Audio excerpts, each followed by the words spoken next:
No. No.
Walt, looks like you're in the Tetons.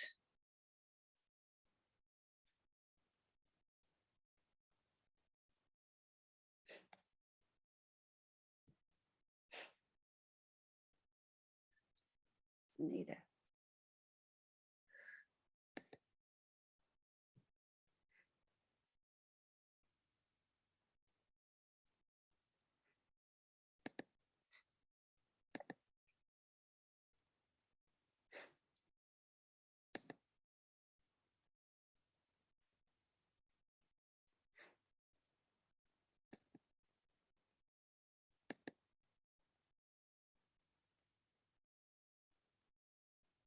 Yeah.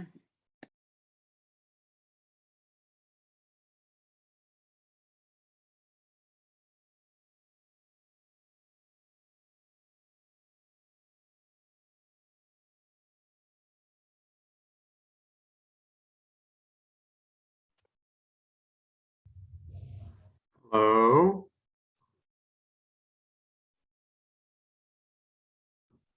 Hello. Hey, Walt, Jason. Jay's in the garage, looks like. I'm redoing it. Next time you see, all this wood will be the whole wall. Oh, all right. Anita, hello, hello.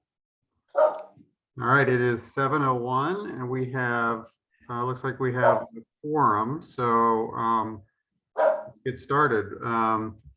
We'll start by doing a roll. Let me just shut the doors behind me. Just one second. Quiet.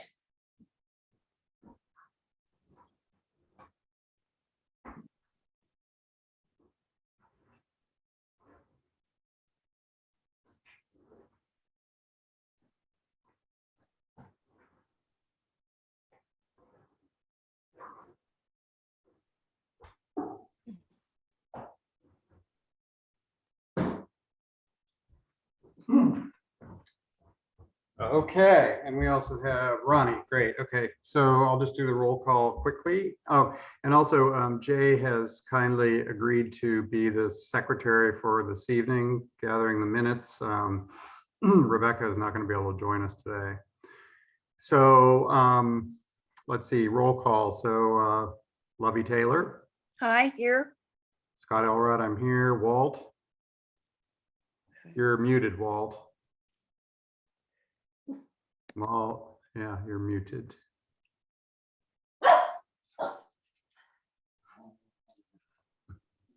Jay? He's here. Probably good to say here, but anyway. Here. And Ronnie. Here. All right. All right. So we have, so everybody's here. Anita, I would include you in that, but the town council has not yet voted on your candidacy. I understand. I would say you're a shoe-in, but based on everything I've heard, but yeah, they had planned to have a meeting prior to this one, but that got canceled. So they're going to be doing it in the next week or so, I think. That's fine. Yeah. Okay, great.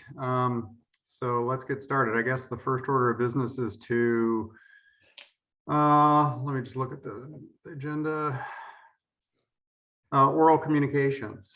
So anything that's not on the agenda that people would like to speak about, including anybody from the public, which I don't see, but Ravi, go for it. Okay, I got the book.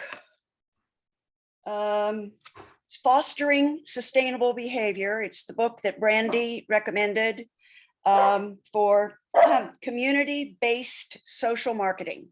I'm about halfway through. I'll prepare a report for next time fully on it, but I'll just give you a 3-minute synopsis of what I've discovered so far. It's very depressing that education-based or information-based campaigns are largely unsuccessful. And they give lots of studies in here about it. You can send out by all kinds of media information for people, and you get maybe a 1 to 5% success rate. So this guy, he's a Canadian psychiatry professor. This thing is full of social studies. Doug Mackenzie Moore. He has developed this thing called community-based social marketing, and it's got 4 elements. Behavior. Okay, so what you want to do is you want to change people's behavior. So first you have to identify the behavior you want to promote. Then you have to identify the barriers and the benefits to doing this. And this involves a lot of work, a lot of study, carefully, analyzing. And then you have to design a strategy that uses uses tools to change the behavior, to enhance the benefits and lower the barriers, do pilot studies. Anyway, I'll give a bigger thing on it, but the one thing that struck me as I started this was reading this was something I read somewhere else, that when you want to change somebody's behavior, there's 2 audiences or two ways to do it. You can convert your opponents, convert them into supporters. That's really tough sometimes, especially if they're not prone to responding to information-based promotions. Or you can activate your supporters and get them on board and, sort of make an army of people. Anyway, I thought that was kind of interesting. 2 ways to look at the population, your supporters and your detractors, and don't bother trying, wasted time on the detractors, galvanize your supporters. So I'll give you more later. Okay, great. Thank you. Thanks very much. One thing I would throw into the open communications is something that Rebecca and I received concerning leaf blowers and the fact that at least one resident has noticed there are many leaf blowers, gas-powered leaf blowers, which are now not allowed in Portola Valley, being used around the community. And this person wanted to know if what the prevalence of that is and whether we might send out reminders to the community. And I guess the question for my mind is, are leaf blowers the sustainability committee's sort of purview, do you think? Have we been involved with that in the past? I mean, I'm open to it. I just wasn't obvious to me that that's going to fit on our priority list, but any others? Anything that emits greenhouse gases, I guess, would be on the sustainability committee. That's true. I mean, I think it's a noise pollution issue, really. I mean, because they're the gas-powered ones obviously are, I guess they're worse than the electric-powered ones. So that's sustainability. Sure. Yeah. Okay. In terms of environmental. Yeah. Brandy? I think if I'm recalling correctly, the Sustainability Committee reviewed the ordinance before it went to council and also the outreach plan. But I received the email from Rebecca too, and I think Jeremy had asked her what data she was looking for specifically, but we Okay. didn't hear back before the meeting. Yeah. But Okay, at this point, I mean, I think it's good to do outreach to the community, but it's also a code enforcement issue. And so if folks notice gas-powered leaf blowers, they can make a report on PV Connect, the town's citizen services app. okay. Um, All right, so do you think it's something that's better handled by staff than by our committee, given the nature of the request that was made? yes, I don't think I didn't see the I don't think I saw the original request from the person, but I think maybe it's just something to note that we can do some outreach on our end, maybe through the weekly newsletter, Yeah, to okay. remind folks of it, and just do a little more outreach, and then let folks know that Sounds they good. can I report can it. read you just briefly the sentences from the email. Number one, would it be possible to send out another reminder to the community on the PV forum? So I'm assuming that's something that Carrie could do. Is that right? Or would that be us? That could be Carrie, but and I'll just obviously run it by Jeremy first, but Uh-huh. I'll reach out to Jeremy. Okay, and then also perhaps you could research and publish the number of reports that the town has received through PV Connect to get a sense of the magnitude of the issue. So I guess historical reporting on PV Connect. Is that feasible? Yeah, and I'll check with Jeremy and see what he thinks. I'm not sure that that's something that we normally do, but Okay. but I'll check with him Okay. on both things. I mean, our committee could certainly send out the PV forum reminder if you want us to, but it sounds like could be maybe more a town staff thing. Okay, thanks. Anything else for the open communication? And if if you're joining us and you're not a member of the committee and you want to speak, then please use the little reaction under reactions. There's no, where does it sit? Reactions. Thought there was a hand raising a There hand. is, it's fifth over. It's what? It's the fifth icon over, reactions. You mean Yeah. raising your hand? Yeah, and oh, I I see. see it Yeah, right yeah, on the yeah, bottom yeah. of the raise I hand. It gotcha. may look Yeah, different. that's correct. Okay. All right. So if there's nothing else for open communications, we will move on to the next topic on the agenda, which is introductions. I don't think we have any introductions to make today. As I mentioned, Anita will be formally joining the committee by the time we have our next meeting. And I think that's it. So then we have presentations and announcements. I don't think we have any of those today. So we have next approval of the minutes. Were there any corrections that people saw necessary for the minutes that Rebecca put together? Those were with the package for this meeting. If not, is there a motion to approve them? So move. All right, there's a motion Second, seconded by two people. So all those in favor of approving the minutes as written, aye. aye. Okay, Aye. they are approved. Thanks. Next we go into old business. So Brandy, you're up. And Mary Ann did ask me to report out for her. She had to go to the CCAG meeting this evening. There were two, one initiative and one workshop that she wanted me to let you all know about. The initiative is the let's see, Clean Air Day on October 5th. And it's, as far as I can tell, I had just a brief amount of time to research it before the meeting. It's a pledge that individuals or businesses can make. And so I will send that out to the committee after the meeting. The second thing is Water Palooza, and this is put on by, Santa Clara. yes, by, let's see, Sustainable. Sustainable Silicon Valley. And yeah. I think some of the folks on the committee may have gone to it before. It's next week on the 21st and 22nd from 1 to 5, and it is an online event. And Marianne suggested, and we've done this before, if a couple of the committee members wanted to attend that event, the town could pay for them to attend. So I don't know how you would go about deciding that, probably by availability and interest.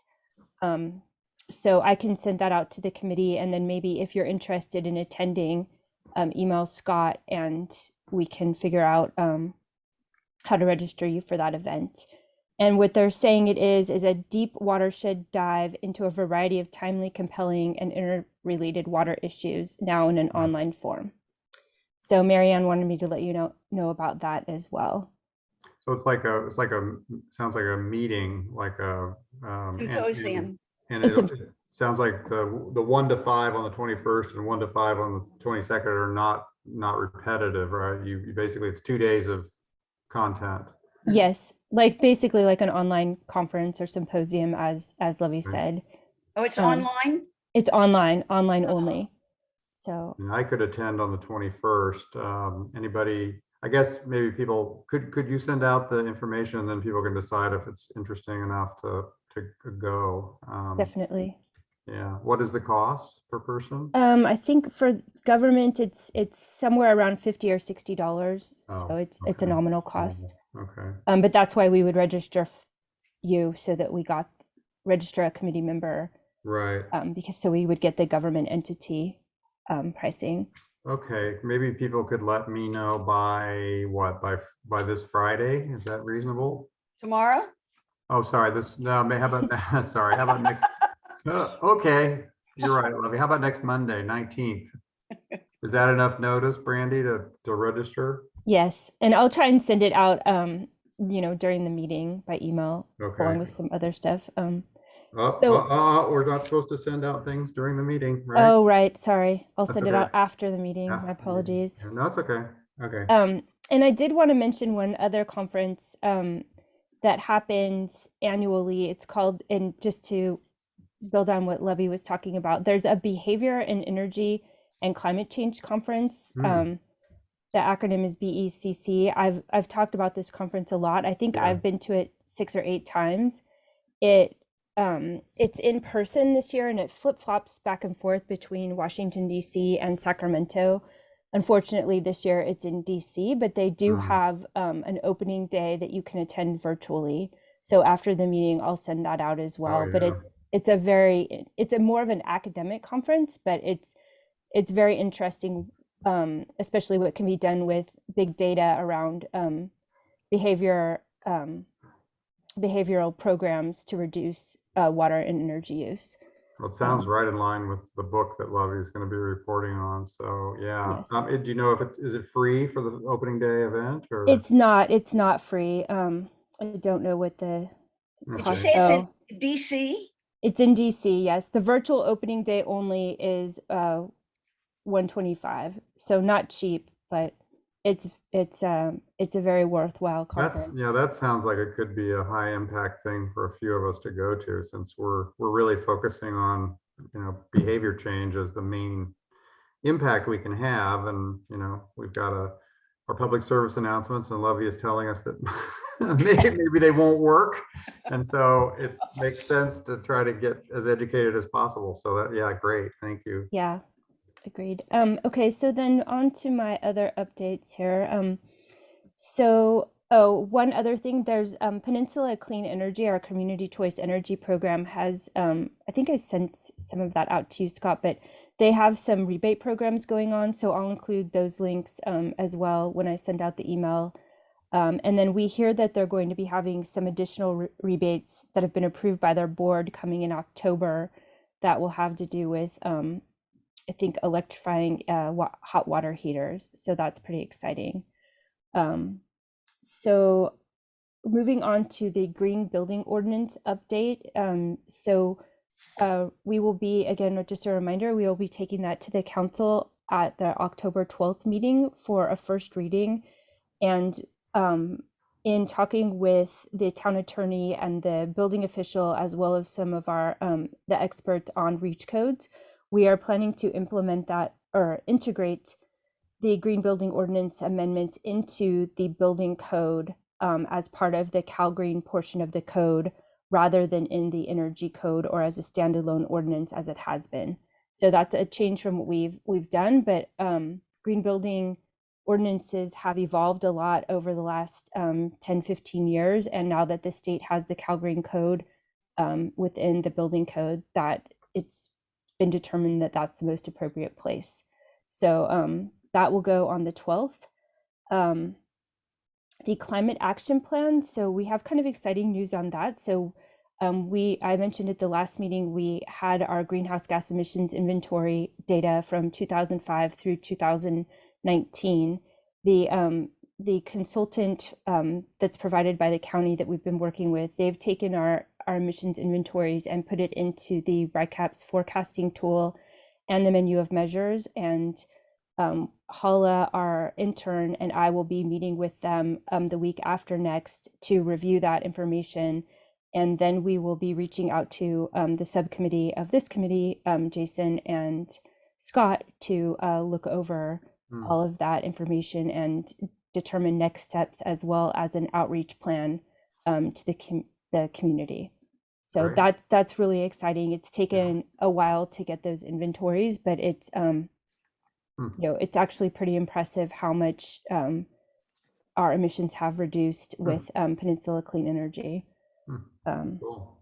So then moving on to smart water meters, I checked in again with Dawn from Cal Water, and Cal Water is still in a phase where they are exploring how to address the concerns that were raised at the sustainability committee. And so I spoke with Marianne briefly, but I think we're going to request another meeting with them and kind of try and better understand what the issues are and how we could move forward with installing the smart water meters while addressing customer concerns, because I'm not sure it was the intention to completely stall the installation of the smart water meters, but so that's something we're still going to explore. And then just a brief mention, the disposable foodware ordinance. I've mentioned this before. The state, as you may have seen in your goings about, there is a state law that no longer allows places to have individual distribution of like plastic spoons and forks. They have to be they have to be either individually distributed, and you have to ask for them. We at the town level, we adopted a more stringent version of this ordinance at the county level by reference. We had a polystyrene ban, and the county updated that polystyrene ban to address disposable foodware. And so I will be doing outreach with the entities that are impacted starting next week, and we probably are going to give those entities quite a bit more time to come in line with that ordinance, because it can impact them depending on what disposable foodware they use. For example, like at Roberts, they have the plastic clamshells. They're going to have to figure out how to distribute that food with like only the top being clear. So it's in the works, but I'll report back on that. I just wanted to mention it to the committee in case you hear about it as I start the outreach to those entities. But with that, the county is providing extensive resources and some mini grants to help them with the initial costs of changing out the products that they use. So I have touched on SB 1383 at every meeting. So that is the organic waste bill that's meant to reduce greenhouse gas emissions from or decomposing organic waste. And so we have exciting news. We had applied for a grant through the state for $20,000, mainly to implement the software program Recyclist that I've mentioned before that will help us with record keeping and enforcement. And we found out today that we did receive that grant. And it also, some of the money will go towards a countywide outreach program on compost and a countywide compost procurement program that will help fund compost and place it on agricultural areas that need it the most. So exciting stuff there. And I think that does it with my updates. And I see we have several questions. So I think Christy was first. Yeah, I think though, I think my understanding was Oh. we do the conversation with committee members first, but then open it up to the public. So yeah, we'll get to you in just a moment, Christy. Lovey, what have you got? Yeah, Brandy, I just wanted to be reminded, what were the customer concerns about the smart water meter installs that You know, Cal Water's has stopped doing it for? I would need, I would need to go back and reference the email that Rebecca sent specifically. Unfortunately, I was out of town at that meeting, but I think it boils down to two main concerns. One is that the meter that Cal Water is installing, the way that it records the water usage does not work with the flume. Oh, yeah, right. And then the there was concern over the frequency of the reporting of the data. Okay, thank you. Does that sum it up? Yeah, that's Yeah. correct. Yeah. That matches. Okay. But it's interesting. So Brandy, what you're saying essentially is that they've taken Rebecca's input to heart to the point where they've sort of stopped implementation to try to figure out what to do. Is that correct? Yes, that's my understanding. So that's not bad if they figure out what to do, and what they figure out is better. I mean, that's actually In a okay, timely manner. as long as it doesn't mean they're just completely flummoxed and don't know how to think about it. Yes, I mean, and I think that's why it's I think we need to loop back around again and understand the concerns, but understand like the cost benefit of it, right? Because there's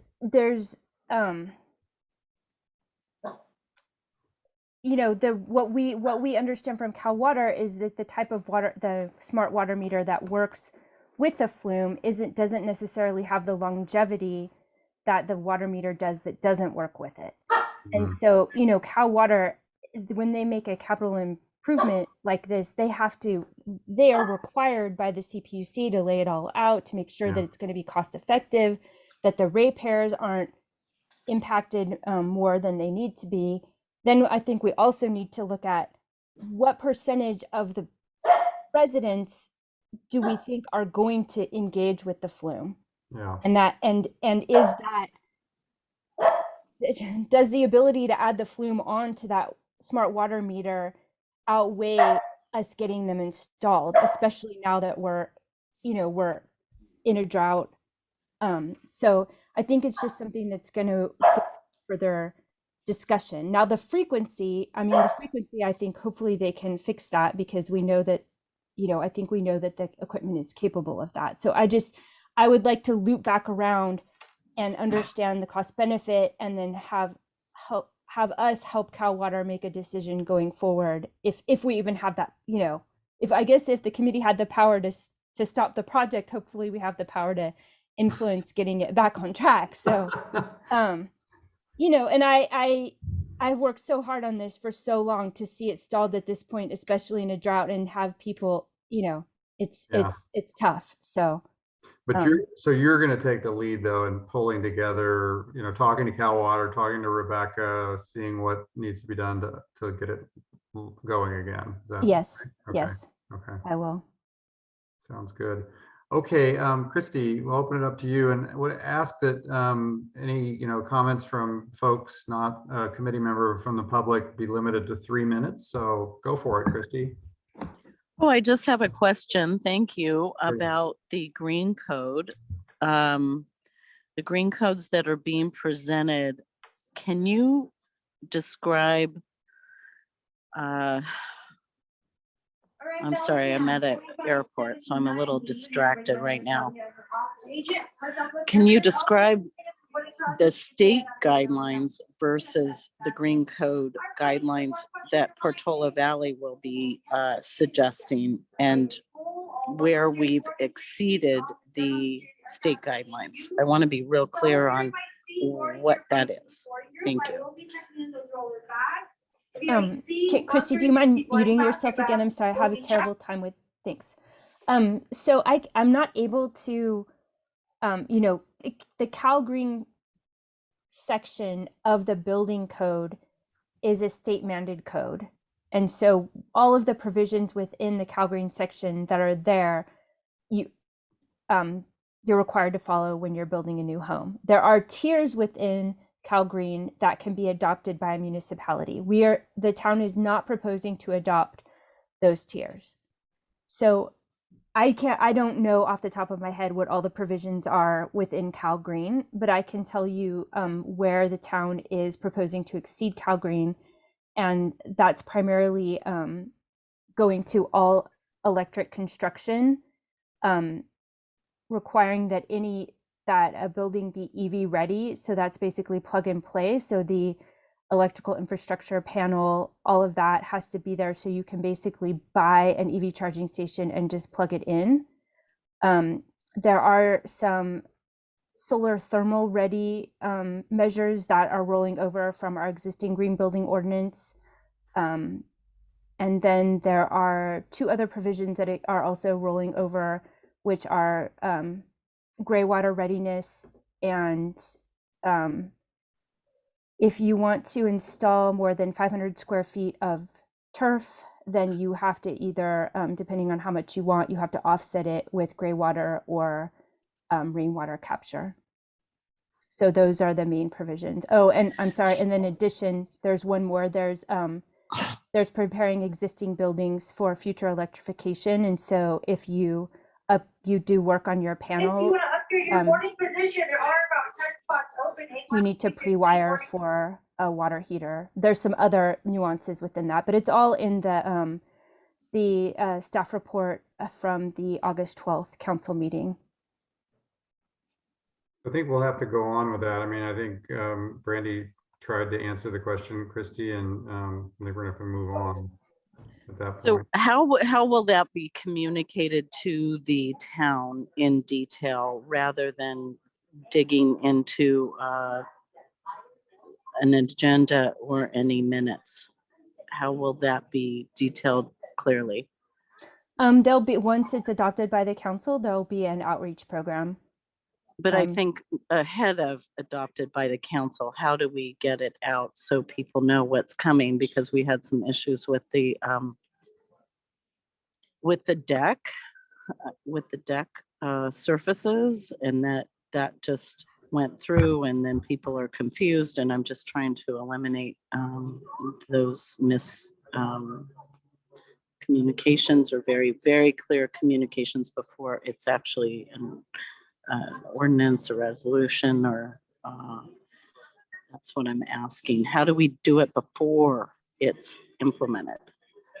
But Communicate so people know Okay. about it, because there's not a lot of people Right. at this meeting. I think we understand the input, but that's what your preference is. What, Brandy, what can you respond to that?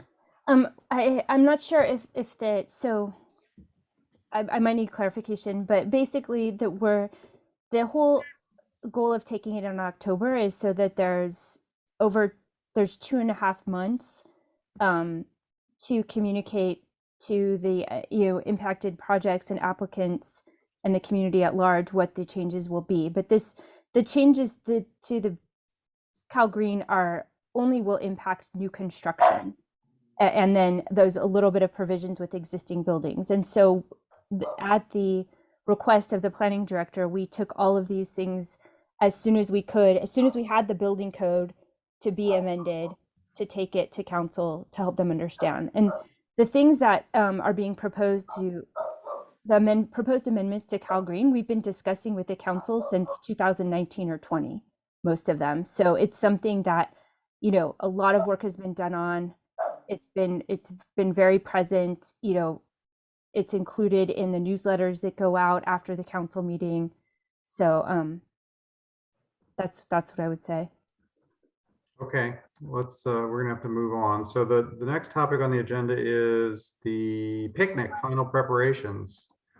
I guess we could just go around and, ask those who are involved in picnic preparations if there's anything they want to report or ask for. I know, so why don't we just go round robin? Anita, did you have anything to talk about or? request? I assume Lovey knows that we are not allowed to do the milk tasting. Yeah, oh, you didn't know, sorry. Yeah, that got nixed because of concerns that, I guess, county health has been at this event in the past and has been pretty aggressive in relation to the Boy Scouts and their hamburgers and et cetera. And so we were advised that we couldn't do it. Yeah, so there will be no milk and cookies, plant-based milk and cookies, sorry. We're Lovey. doomed. We're doomed. Yeah. But we will be bringing all of the posters over on Saturday morning early when we're setting up, and we'll bring every easel. Saturday, What did I say? Sunday. Oh, okay. We have an event Sunday. Sorry about that, because the easels have to come right back so that we can use them on Sunday. Saturday morning, we'll bring all of the easels that Valley Pres has, and we'll bring the posters, and then we need to get them back over to the church right after the event. And in answer to Scott's earlier question, I did send you a reply, Scott, but the advertising of the electric house. Yeah. tour, Mhm. that was Debbie Mytels from Pika, who put that event together, and we'd like to advertise it at the picnic, but there is no flyers yet. I Right. don't know if she's going to send one tomorrow. She was going to Oh. try to get somebody to make a flyer. I'll just make something up for purpose, unless I don't, Yeah, so yeah. I'll put a picture of a house with some lightning bolts or something. Well, there's in the email that I forwarded, I was just looking at it to get Debbie's name, and there is at the attached to the email, there are some pictures, and there's a big write-up, but it's really dense and long, and really all we need is the website, the URL for signing up, and a little description of the. Yeah, I'll just put something together based on Okay. the information we have. That's okay. Okay. Okay, yeah, great. I can report that I'll be picking up the backup power unit tomorrow from the library, and Brandy was able to confirm with Carrie that we have some town easels that we can borrow, so I'll pick those up as well tomorrow morning. I did send an email saying that I needed some demo items for the backup power unit. We need to show that it actually does something, otherwise it'll be completely boring. So I need ideally a fan, a small fan, circular fan. Does somebody have one of those they could bring? Yeah, I Lovey? do. Okay. Yes. And then I have this little air conditioner. Looks Yeah. like a shoebox. It's got lights and a fan. I'll bring that too. Oh, sure. Yeah, we'll see how much load there is from those. But yeah, that's great. And Rebecca said she could bring out like a desk light lamp. So Yeah. I Okay. would think that would work. I have a tiny little fan that's about 5 inches or so. Okay. All right. So Christy, I see you have a question or comment. We'll wait until the end of our discussion of the picnic, and then we'll go to you at that point. Anita, did you have something else? Yeah, the induction cooktop. Anne has that, and she's going to bring it along with the poster that describes it. Okay, great. What time again? 9:30? Yeah, so apparently the road closes at 9:30, right? So if Okay. you want to be there before 9:30 and you would be affected by the road closures, you'd probably want to plan to arrive at town center around 9:15. So that's what I'm planning to do. And Okay. the notion was we would converge there, we would see what we've got, we put it out on the tables, and then we decide dynamically, if we want to divide into shifts. I think it's reasonable to think we would do this from 10 to 2. So if there were 2 shifts, 10 to noon and noon to 2, and there were a couple people at least for each of those shifts, then that probably would work. But I think the more of us that can be there to, help with the staffing of the table, the better. So, any other things for the picnic? Okay, sounds like we're ready. Okay, Christy, what would you like to, it needs to be in relation to the picnic. Yeah, thank you. Sorry, it's so loud here, that I'm traveling. So I am finding it difficult. I would like to listen to your meeting as well as the recreation meeting, and your meeting started at 7 and the recreation starts at 7:30. Is there any way that we can separate these in the future so residents can go to both meetings? I'm so just wondering. Thanks. Fine question. Yeah, I don't know the answer to that. I thought they were supposed to be on different days or times so we can go to the ones we want to go to. Mindy, do you know how it's decided which ones are on what day? You know, I do not, but Christy, it's probably best for you to send Jeremy an email directly and let him know of that desire. Okay, I thought it was just kind of a, we tried to do that in the future and I mean, in the past, and now I'm seeing a lot within a half an hour of each other. So I tend to miss some meetings. And these are really important meetings right now. So thanks for bringing it back to Jeremy, since you talk to him more than I do. Thanks. Oh no, I'm sorry. I said you should email them because Yeah, you're I will, yeah, but okay, perfect. I'm not sure it'll change. I think they need to hear from the committees that this is coming up, Okay, from the chairs. All right, thank you. thank you. Okay, let's see. We've got next on the agenda, we have public service announcements. So it looked like there was a public service announcement or more than one related to drought that went out in the month of August. And we're now in September, and Lovey, you're up to bat. I don't know, have you already, has it gone out already, or is that yet? You're muted, by the way. Okay, no, mine has not gone out, but Rebecca sent out a big one Yeah. this week. And so I thought, I I haven't come up with the knock 'em, suck 'em, sock 'em idea yet. I did want to do, there's a great story about beavers and how beaver dams are not only making wetlands, but they're also helping to fight fires. And I thought, wow, and there's about 3 different reports on beavers recently. Would that do? Could I do beavers? Well, I don't think As beavers a are gonna be public here anytime service soon. announcement? yeah, are there beavers in our area? Well, we can ask, yes, but California is late to the party on this, but they finally now have a program where they are introducing beavers to areas. And of course, they're areas that aren't urban or suburban. Right. But I just thought it was a good news story in the midst of a long drought, and that asking people not to water, it's after I'm reading this book, you lose your audience when it's, you're just beating them over the head with, you should do this. I mean, I personally think a feel-good news article would be perfectly fine. I'm not sure that should be our only public service announcement for the month of September, Well, but that's what I say though. Rebecca all put one out, a huge I big see. one. I see. She put out a So- big one that was for August, and then another one in September already. or- Yes, a did? big one on the forum. Wow. Okay. Yeah, I did see that. So, Yeah.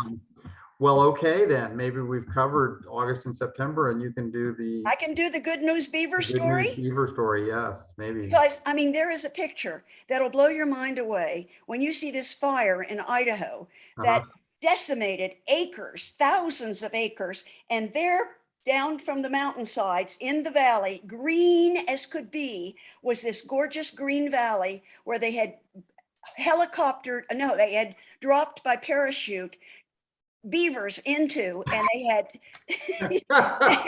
had colonized that valley, and it was just a beautiful picture. So not only do Wow. they save water, but they save, from forest fires. Yeah. So could we put a couple beavers in Corte Madera Creek, maybe? Lovey, I would say, well, I've expressed my opinion. Do others have an opinion about whether this belongs and we could do this? Thumbs up, thumbs down. Ronnie, Jay? No comment? I mean, it's a feel-good story, but nobody's gonna go to, the Portola Valley hardware store and decide to buy a beaver, right? We're That's not right. You gonna. can't own a beaver. You cannot own a beaver. But we're also not gonna vote on beavers at the next, you know what I'm saying? Yes, it's a Yeah. feel-good story. I love it. I read this stuff too, but in terms of making a PSA to educate people or encourage action, I don't think this Doesn't fit, fits. yeah. I would, Jason? I mean, put it out there, whatever, but does it fit the criteria of No, what it people in this doesn't. committee were talking about in terms of educating people on a topic Yeah. in order to enact change themselves? Yeah. I don't think it Change. fits. But Jason, you're right. But as I have found out in this book, educating people by giving them information seems to be a no-win situation. You just get the same 50 people that you've gotten before. I mean, it's depressing. Study Well, after study after well, study. Yeah, but no, but I don't think anybody thinks that just educating people is you educate someone not on like climate change, but you educate someone on, hey, do this thing and it'll save you money. That's something that gets people to save money. In my field, every climate decision I make has to just be underlined with money, because that's what changes people's minds, and it's very, very effective. You know what I mean? So if it's a water heater issue and you're paying for electricity and not natural gas, et cetera, et cetera, et cetera, and you can say, and you save money, or solar and you save money, or increase convenience. But I completely agree. And obviously the data is in the book that simple education doesn't change minds, and it doesn't change anybody's mind in anything, but saving people money, saving people time, making people feel cool about themselves, those things will make people make a different decision. Well, in your area, electrification and technology and things like that, but water usage, that's a harder sell. I mean, that's trying to appeal. That's not a money issue pretty much, unless, well, it's not. So, I can see where, yes, putting in a heat pump and this kind of stuff, but it's, beating them over a head about, don't waste water. But a water issue would be install a gray water system. Just an example, install a gray water system, given, how much everyone's water bill is, and it pays for itself in X number of gallons of use. And then you're saving money. Or install a gray water system and you get this discount. That's what I'm talking about in terms of, hitting people in their pocketbook. But I'm not arguing that beavers are fantastic. I'm a huge animal lover. I'm vegan. But You're not going to eat a beaver. Could I propose, let me propose something. So what if Lovey, obviously Lovey as an individual can send this out under her own pen, right? So if it comes from your email, Lovey, then it doesn't, it's not really diluting or altering the sort of the what we're putting forward as the sustainability committee, right? Through the PV sustainability Gmail account. Do I get credit for it as a PSA then, or not? I don't know. Maybe there's a hybrid here. I'm not sure. If you can think of something else that would be a more in line PSA, that would be great. Talk about Patagonia, talk about what, Lovey, have you seen the company Patagonia, what they just Yes, did? I know. Yes, y'all Chamard, or yes, of course I do. But that's not to do with the drought. And my mandate was to put something out about the drought and saving water. This month, next month it's electrification or whatever, but my mandate was water saving the drought. And we've been beating people over the head about that for the last 3 or 4 months, and I've just sort of run out of ideas until I saw the beaver thing.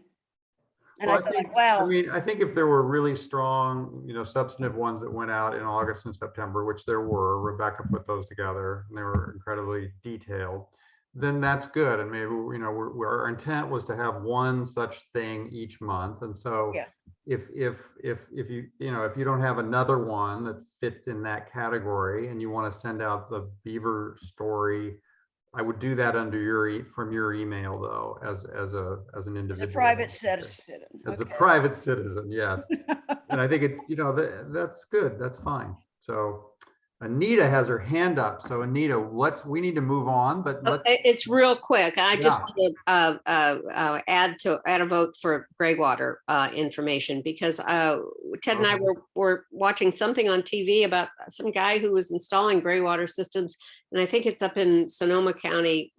I think it's up in north of the bridge, and it's his business. And he was talking about how there were videos watching him, install the system. And I Oh. would love to know how expensive and how it might work to take all the water from the washing machines and your dishwater and your shower water and, use it to water our land, your yard so that the plants don't die. Not the grass, but all the vegetation. That would be wonderful. So if we could do something someday on that, that would be great.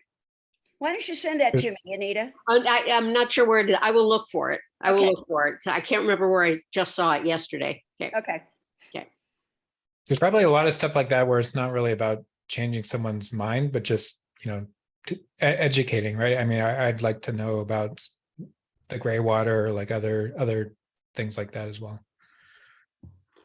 And Okay. I've said this before, that is key for Portola Valley because people here want their house to be the best. They want the latest, they want the greatest. And if the latest and greatest happens to be good for the environment, then it's a huge win.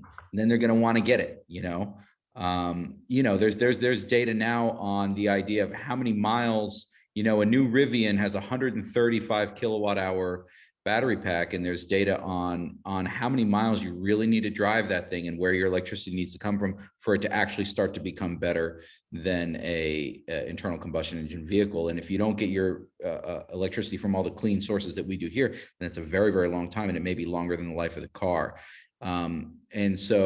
But everybody wants one, whether it's good or not. So if you can find, the gray water thing, I think is a great example of being kind of the latest and greatest, having the coolest tech. And it's also a great decision. So Lovey, does that seem like something where you might be able to put? I'll look into Greywater. Okay, that'd be great. Yeah. Was that covered by Rebecca at all, or it was not, right? She might have had one point. I mean, she had a big, long one, Yeah. Hers and was, yeah. I'm not going to do that because, I think PSAs should be shortened to the point. Yeah. Okay. Brandy. I just wanted to say that Rebecca at some point a couple years ago put together, edited the Greywater manual from the city of San Francisco for Portola Valley. I'll try and find it, Levy, and send it to you, but this might be a good time to send that out as well. You might ask Good. her. Yeah, So that would be. okay. Okay. Yeah.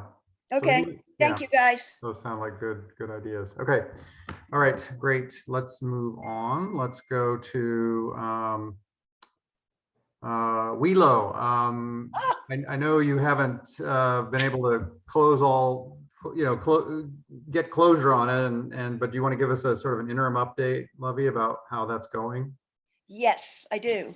I had a fantastic meeting this morning at 9:30 with Al Sills, who's the ASCC committee member and who is really, I would say, the local guru expert on the Wheelo, because he has to, look at these plans, and he's sort of adopted the Wheelo as his thing. So if you want to know anything about the Wheelo, I think Al is the expert on that.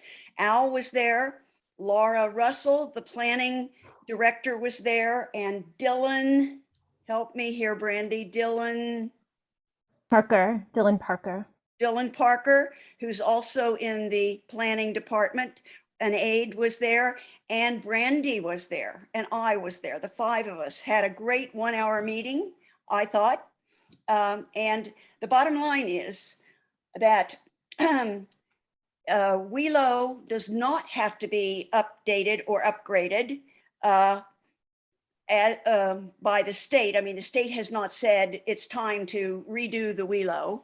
And even the town of Portola Valley right now, according to Laura, is so deeply involved in building, the building issue, you know, with all the, you obviously know about the things going on with the wedge and other building things, plus the safety issue, the fire safety things, that they cannot, they have no resources to focus on any changes to Wheelo for until 2023.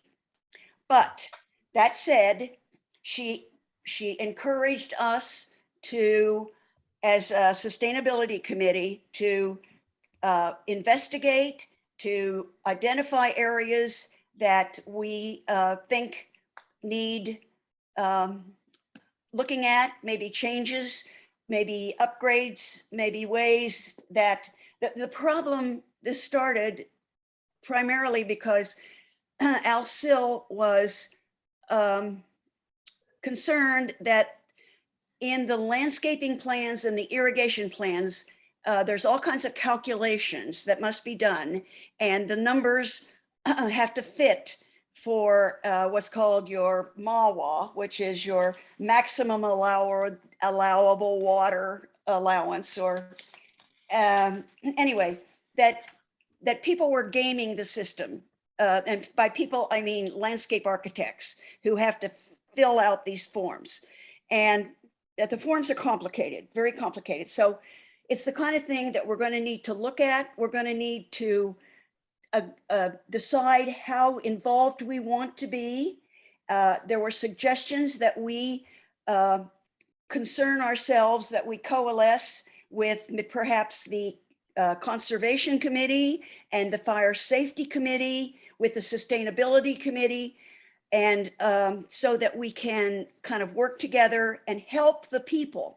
The issue is, can we help the people on the ASCC board by giving them information, reports, analysis that will help them make judgments on on new builds, on major remodels for water usage, gray water installations, things like that, and irrigation systems. And anyway, that's where it is. So I'm going to write up my notes from this meeting. And one of the first things we as a committee need to do, and I will share those with you. And I guess, Scott, can I send it to you and then you can send it out to everybody, or how would we do that? I think so, as long as we do, help me, Brandy, but I think as long as we, if it's information for the committee and it doesn't involve discussion, I can send it, I'll just send it by BCC, and then there won't be any, dialogue that ensues. So yeah, we can do that. Okay. But we, I'll give you my, what we discussed, and Laura came up with some really, interesting and informative ways that we can modify the WELO that will make it a stronger ordinance, and to plug the leaks, so to speak. That's a pun.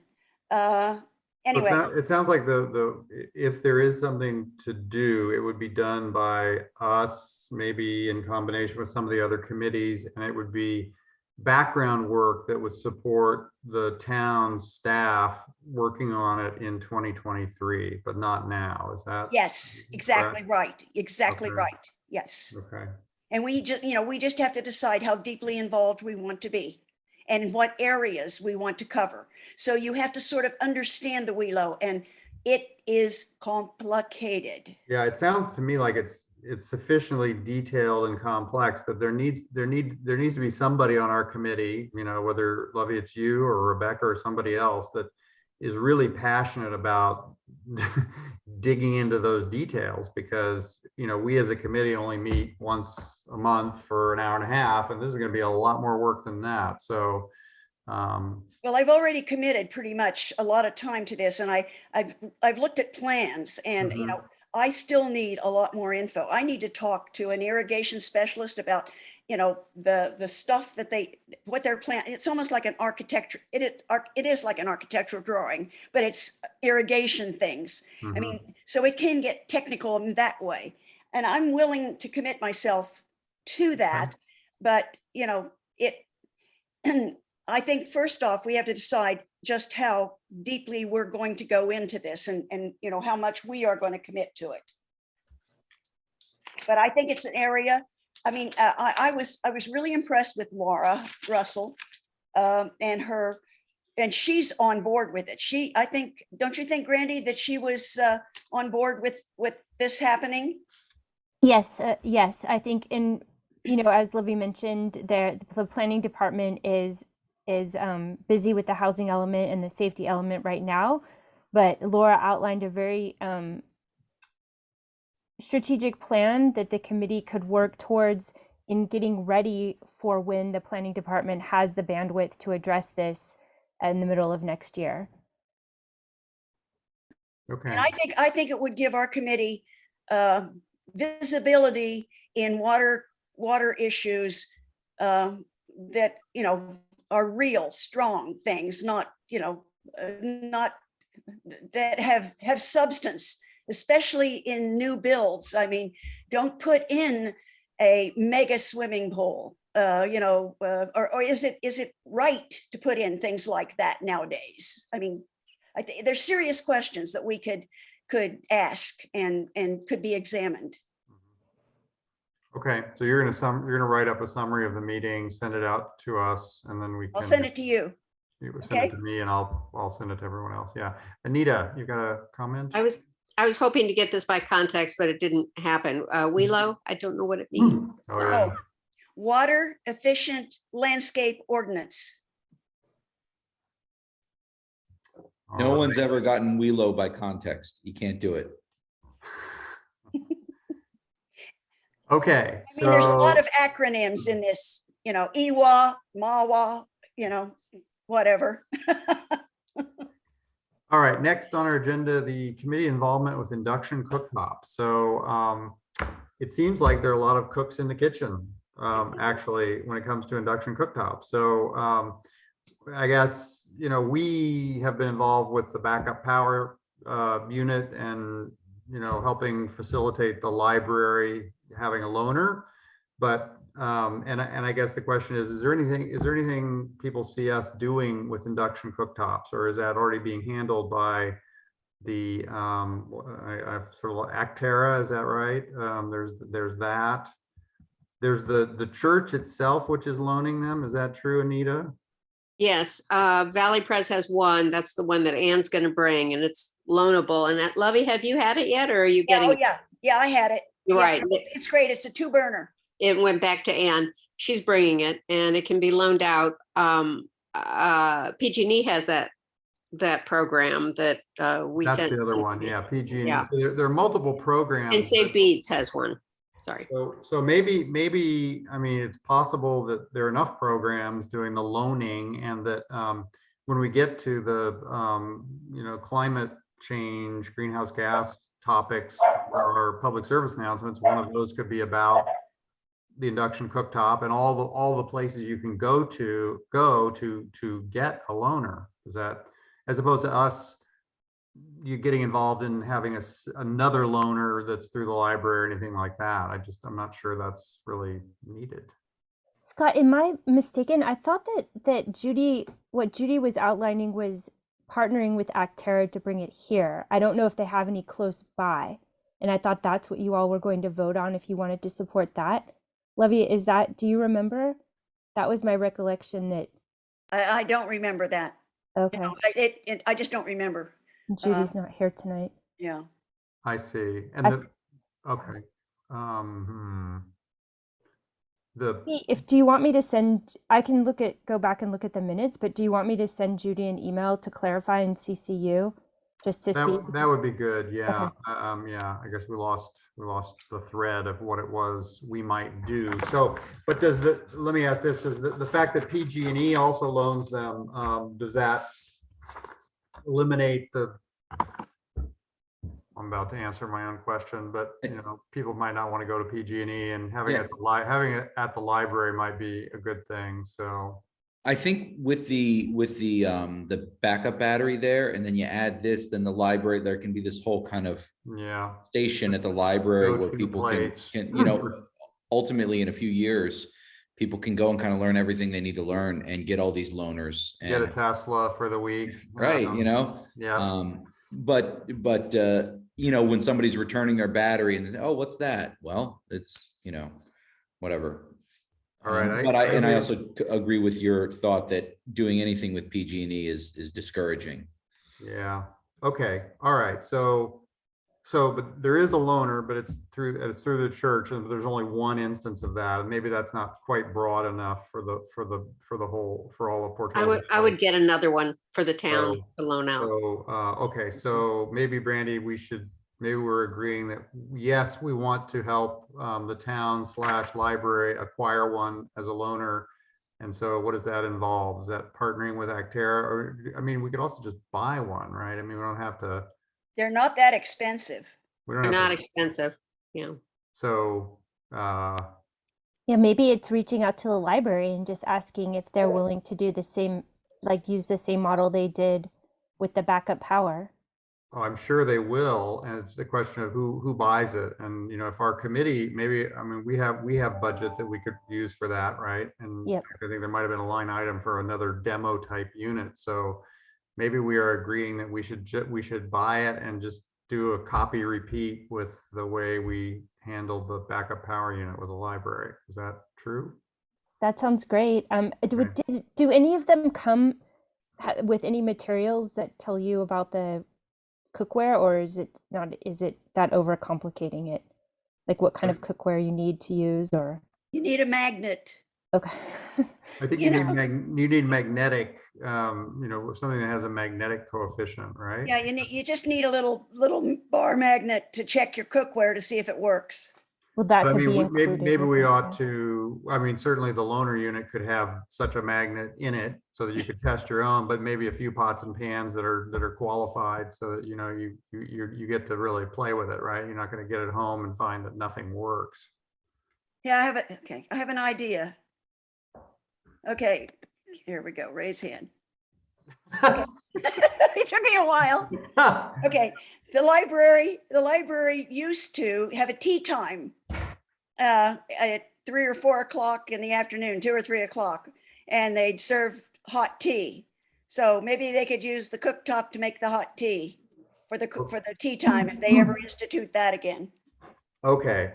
There. All right, so induction, so we're going to buy an induction cooktop. We're going to buy a few pots and pans, and we're going to get a magnet so people can test their own stuff. And then we're going to write a manual describing how this works, right? And that's going to be a loaner item. So does anybody feel, I mean, it's something I could do, but does anybody feel like, yes, they would be the champion of the induction cooktop kit that the library loans out? Does anybody feel it in their bones that they want to do that? I feel like that's Rebecca. That's got Rebecca written all over it. I think, what about you, Anita? You would think it would be me, but I'm reluctant to do it because we're not going to, I have a Wolf gas stove that's not that old that I put in 16 years ago, and it's not going to go anywhere until it breaks. So I feel hypocritical touting the benefits of something that I you yourself are not going to implement. The stove is going to outlive me. Yeah. Well, So that's my situation too. I mean, I don't think we're replacing our range. So, but okay, well, all right. So maybe privately, I could confer with a few of you who I think might be interesting candidates for this job, and we'll see where we go from there. So Scott, I think you should vote on the expenditure, and then once you all decide what you want to buy, you know, we can just do what we did last time where I get it on Amazon or wherever you'd like it purchased from. Perfect. Okay. Yes. Let's have a motion. If somebody could make a motion that we're going to buy an induction cooktop with some pots and pans that work with it and the magnet for testing. And then we're going to figure out how to make that a loaner unit at the library. Can somebody do that? I so move. Second? Is there a Second. All right, all those in favor of such an expenditure by the committee?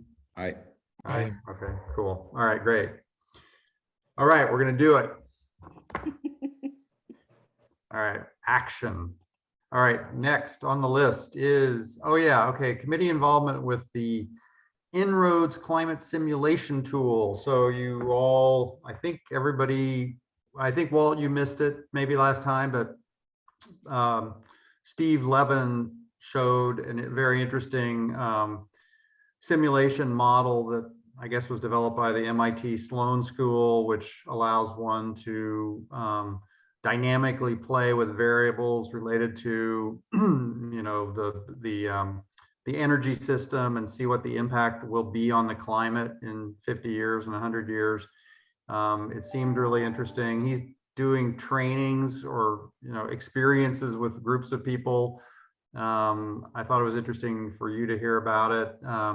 What did you make of it? And do you think there's a role for our committee in with that simulation, you know, co-sponsoring an event, you know, hosting us as a committee doing it, just spending an evening doing it, or whatever. I mean,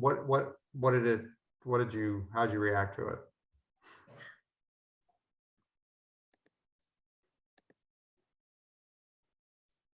Oh yeah, To, Lovey. Sure, Lovey. you know, piggyback on what Lovey's been saying, it's all education, right? Mhm. And it's without a whole lot of action.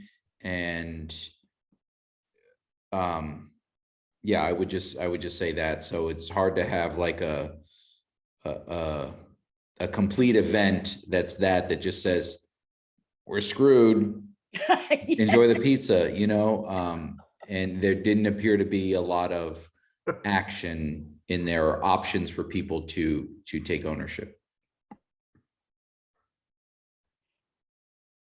Lovey, go ahead. This confirms what, after reading 55, 60 books on climate change for the last, what, 5 years, 4 years, whatever it's taken me. I mean, it was a fantastic tool. I mean, but the bottom line was, we're screwed. And it's a depressing thing. And that's what I got from it is, you know, you tweak something, almost everything you tweaked, it moved the dial, you know, 2 or 3 degrees. It was a very depressing thing. And yes, I know several people, several 100,000 people, several that I'd like to line up and have them do it. But they'll never do it. So, you know, I'd love to play with it, but after, you know, individually playing with it, you just come away feeling screwed. Yeah, you have to be careful. Like, if I've noticed this change in the news in the last few years, right? That's gone from what are we going to do to address climate change to climate change is here and how are we going to live with it? And it really takes the obligation off the individual to do anything, to say, oh, well, we're screwed. How am I going to adapt to drought rather than trying to do something to prevent drought? And of course, they're both important. But if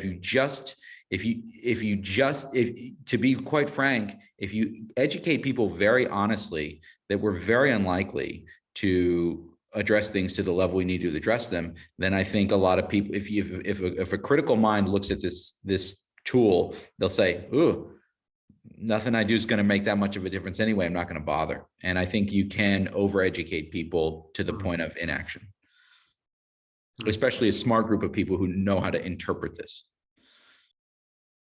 There are, I mean, I get, just to play devil's advocate for a moment. I mean, I thought it is useful to see what the levers are that if you really did them well would have a big impact. So, you know, a carbon tax is a big deal because it has such a broad effect. Now, we don't have a carbon tax. Political climate might not allow that to occur, but having people know that, I guess we all know that, right? And would we be able to reach others in Portola Valley who we would want to know that, so that over time, you know, as candidates come up for election, you know, I mean, it's a piece of information that matters, but So that's one lever. I think, and the fact that the methane is such a important component, it might not be in everyone's mind, right? And so, I don't know.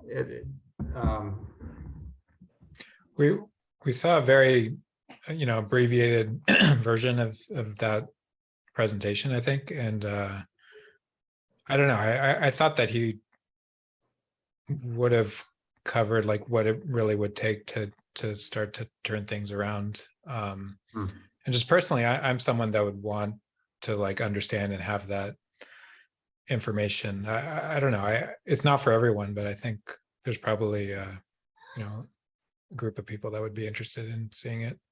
Maybe we can put a loner in the library.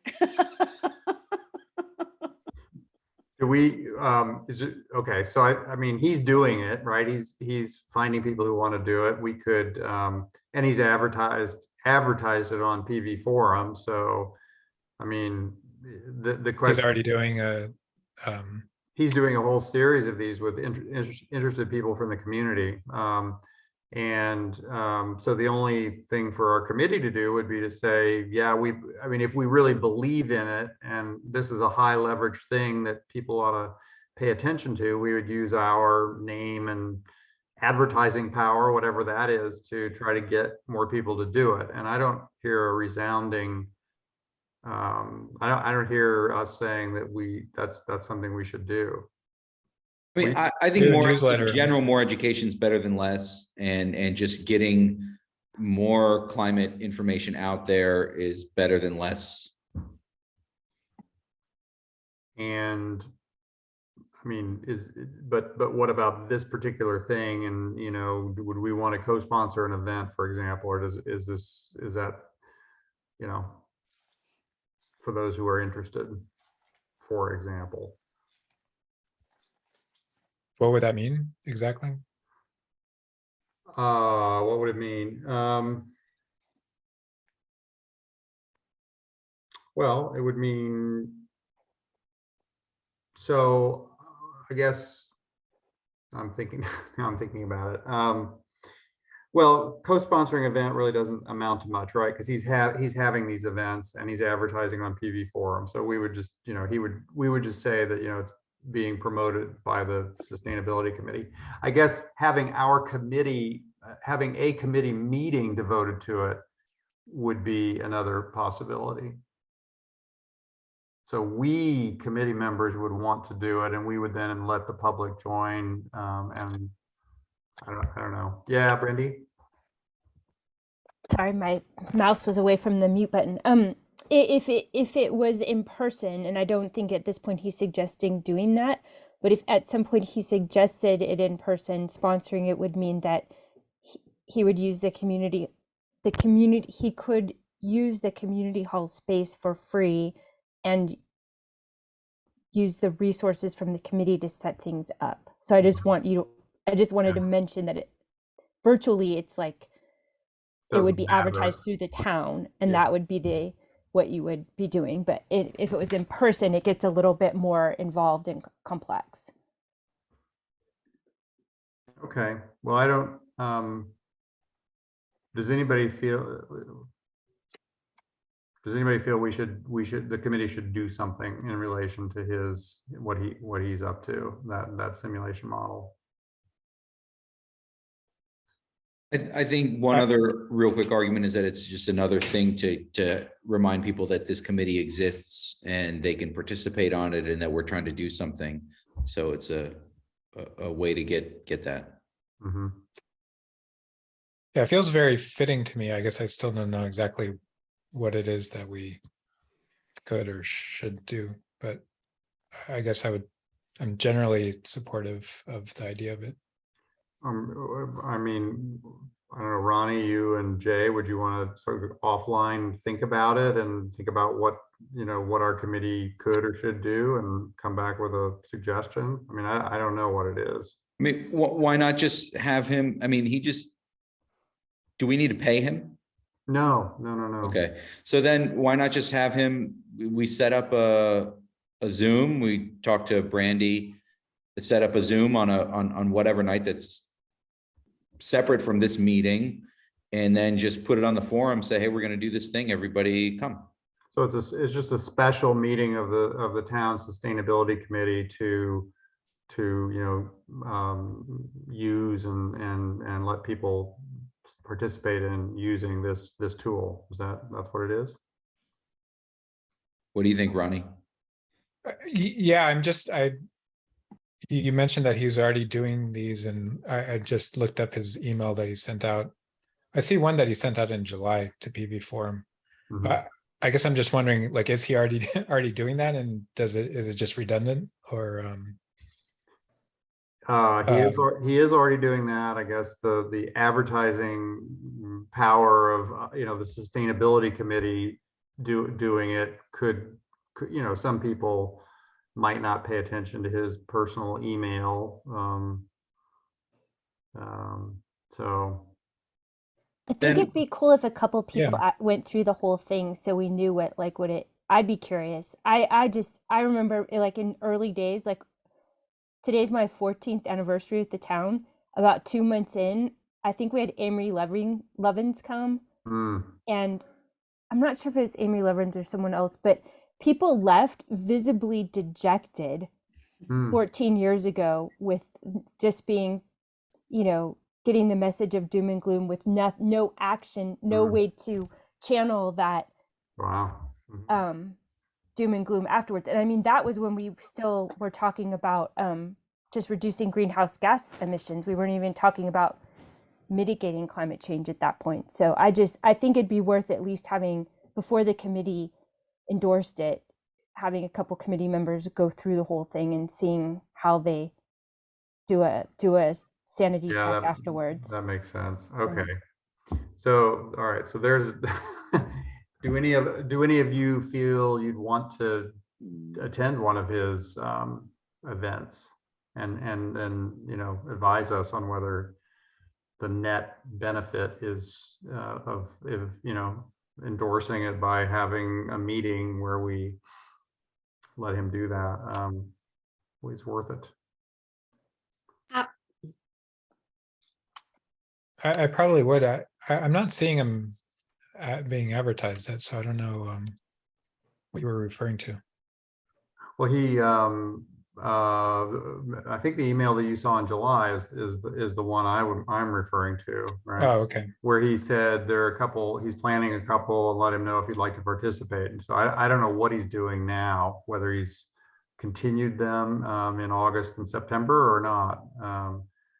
I think we should probably one of us should reach What out. about the idea of, just having a special meeting of the sustainability committee, whoever wants to come, and he could just We could do do it. that. I don't know if he wants a bigger forum or not. I suspect, given the possibility that we might want to do something then with the public, that he would be willing to, he'd be game to do it. So yeah, why don't we, that's a good idea. Let's ask him. It sounds like there's enough interest for us to ask him to do a real complete run of it with some of us who are interested in the committee. Does that make sense?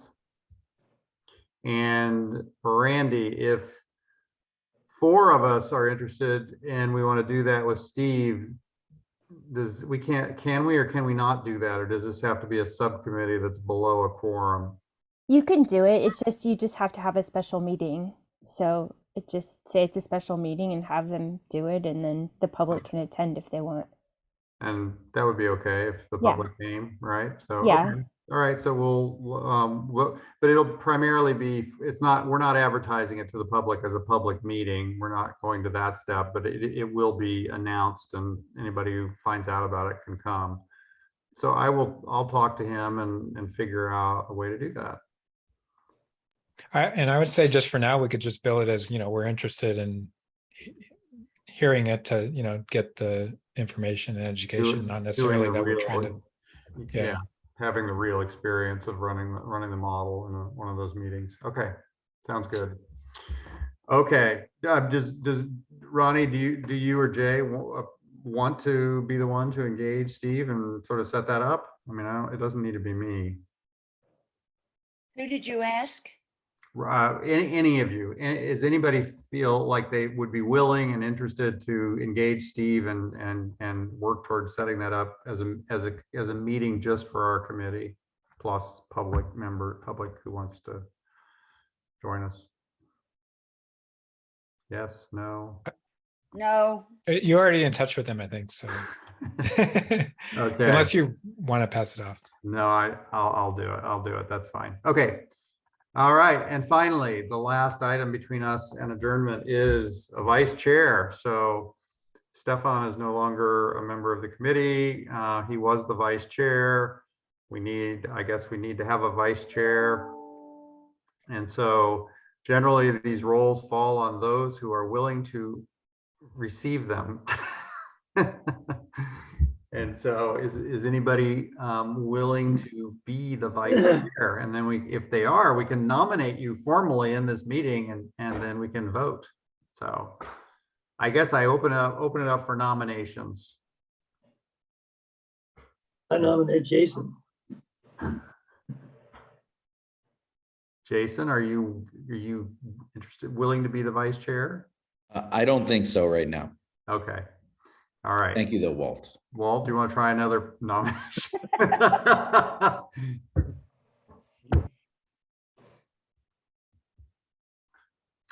Lovey, would you be willing to be the vice chair? No? no. No. Ronnie? Ronnie? This WELO thing is going to take a lot of time. Okay, I'm just gonna ask then in sequence. Ronnie, are you willing to be the vice chair? Well, what is the vice chair, maybe?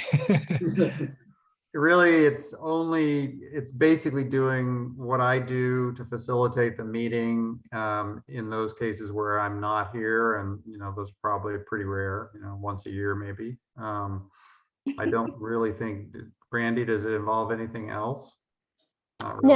No. I mean, like you said, Scott, you haven't been absent once. I mean, I think it's a pretty low commitment role. And if Scott was out, I can help you, and the town clerk can help you do whatever you need to do. It's just, when you listen to the meeting, I would just listen to kind of the way that Scott is running the meeting. So if you ever had to, you could do it, confidently. There's a lot more rules now than there were previously. So just like the emailing thing, I almost botched, you just want to make sure you run the meeting right. But other than that, it's a very low commitment role.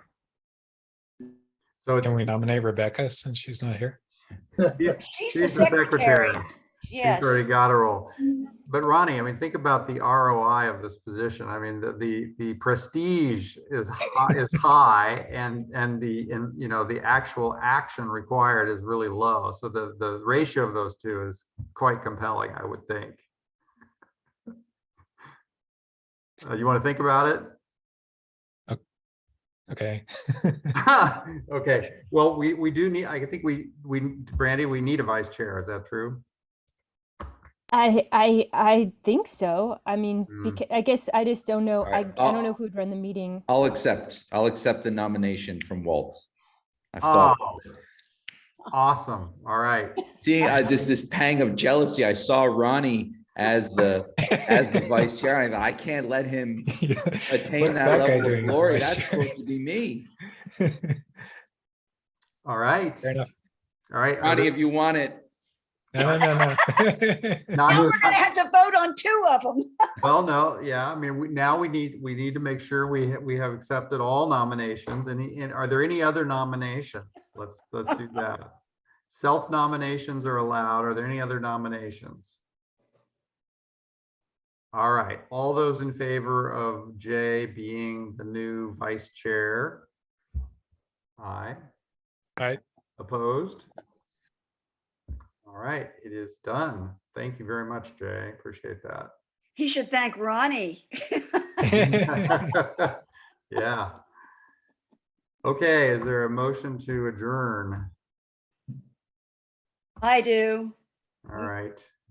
We don't have to vote. Do we vote on adjourning, Brandy?